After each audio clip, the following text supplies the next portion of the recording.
आधुनिक भारताच्या उभारणीत राजीव गांधींचं योगदान मोलाचं. काँग्रेस भवनात जयंतीनिमित्त अभिवादन. भारताचे माजी पंतप्रधान भारतरत्न स्वर्गीय राजीव गांधी यांनी देशाला आधुनिकतेच्या दिशेने नेण्याचं ऐतिहासिक काम केलं. त्यांच्या दूरदृष्टीच्या धोरणांमुळे आज भारत देश जगातील महत्त्वाचा IT हब म्हणून ओळखला जातोय. युवकांना 18 वर्षानंतर मतदानाचा अधिकार, महिलांना स्थानिक स्वराज्य संस्थांमध्ये आरक्षण आणि ग्रामीण विकासासाठी पंचायत राज व्यवस्थेला बळ देण्यासारखे क्रांतिकारी निर्णय घेऊन त्यांनी सर्वसामान्यांच्या हातात लोकशाहीची ताकद दिली, असं प्रतिपादन शहर जिल्हा काँग्रेसचे अध्यक्ष राजेश नाईक यांनी केले. राजीव गांधी यांच्या जयंतीनिमित्त सांगलीतील काँग्रेस भवनात आयोजित अभिवादन कार्यक्रमात ते बोलत होते. नाईक म्हणाले, आज भारत मोठ्या प्रमाणात सॉफ्टवेअरची निर्यात करीत आहे. माहिती तंत्रज्ञान क्षेत्रातील या प्रगतीची पायाभरणी राजीव गांधी यांच्या आधुनिक आणि दूरदृष्टीच्या विचारातून झाली. युवक, महिला आणि ग्रामीण जनतेला विकासाच्या मुख्य प्रवाहात आणण्याचं काम राजीव गांधी यांनी केलं. कार्यक्रमाचं स्वागत आणि प्रास्ताविक करताना पैगंबर शेख यांनी राजीव गांधी यांच्या कार्याचा गौरव केला. आरोग्य, शिक्षण, तंत्रज्ञान आणि प्रशासनातील आधुनिकीकरणासाठी त्यांनी घेतलेले निर्णय देशाच्या विकासाला नवी दिशा देणारे ठरल्याचे त्यांनी सांगितलं. सेवा दलाचे जिल्हाध्यक्ष अजित ढोले यांनी राजीव गांधी यांच्या नेतृत्वातील वेगळेपण अधोरेखित केलं.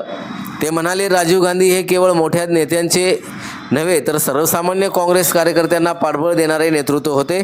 सेवा दलावर त्यांची विशेष मर्जी होती.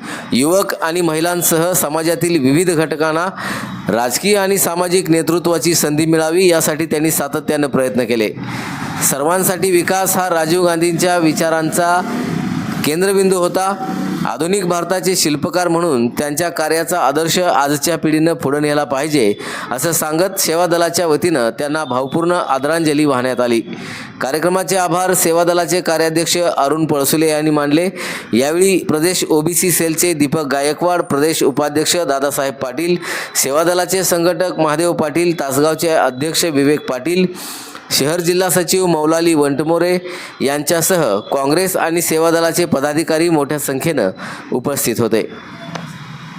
त्यावेळी राजकीय क्षेत्रामध्ये वावर कसा करावा याचं जर बाळगुरु जर कुठं मिळालं असेल तर ते मुंबईमध्ये, आणि त्या कुणाच्या बरोबर होते तर आपले खासदार प्रकाश बापू पाटील यांच्याबरोबर 1 वर्ष त्यांनी याच्यामध्ये त्यांनी सानिध्यामध्ये होते.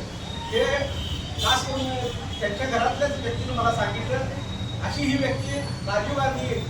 आज त्यांच्यावरती बेछूट आरोप केला गेला. जे बोपर्स प्रकरण परवाच त्याचा निकाल लागला, त्यामध्ये कुणीही दोषी नाही आहे.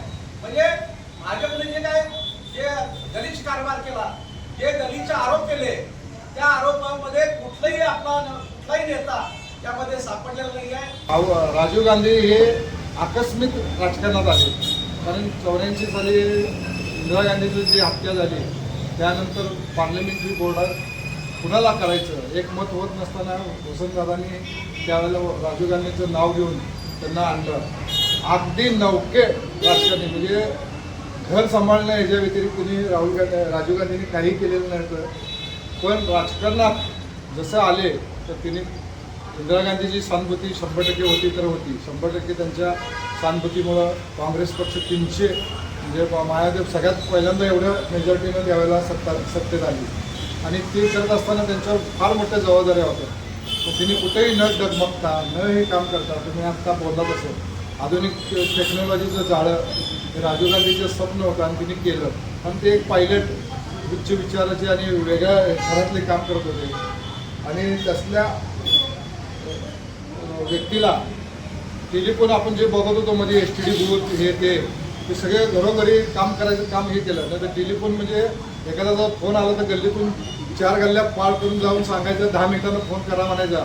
तो लागायला तिथं 1.5 तास बसायला लागायचं, आणि मग रिंग मारायचं, मग आला तर फोन कुठल्या तर पाहुण्याला निरोप द्यायचं असेल तर ही वस्तू होती. पण राजीव गांधीने घरोघरी टेलिफोन आणले, नुसतं आणले नाही, ज्यांची झोपडपट्टी गरीब असतील त्यांना आपण लोकांना STD बूथ काढून सर्व चौकामध्ये STD बूथचं जाळं विकलं गेलं. तेवढ्यावर न थांबता त्यांनी कॅम्प्युटर त्यावेळेला भाजप हा जरा मागं पिछडलेला पक्ष होता. त्यावेळेला काही त्या पक्ष नव्हतं, पण मार्क्सवादी कम्युनिस्ट पक्ष, कामगार संघटना, माकप हे सगळे पक्ष त्यावेळेला जोरात होते. आणि तिने भारतातली बेरोजगारी होणार, की कॅम्प्युटर आलं तर 4 माणसाचं काम हातावर येणार आणि आमचे युवक बेरोजगार होणार, असे पाहिजे तशा वावड्या उठवल्या. पण कुठेही न डगमगता राजीव गांधीने कॅम्प्युटरचं हे आणलं, ज्या कॅम्प्युटरमुळं आज जगात सगळे भारतीय आपली टेक्नॉलॉजी जाते आणि टेक्नॉलॉजीचा उपयोग घेऊन आज तुम्ही बघितला पुण्यासारख्या IT पार्क असू दे, हे असू दे, त्याचं सगळं फलित आहे ते राजीव गांधींच्या कृपेमुळे झालं. ते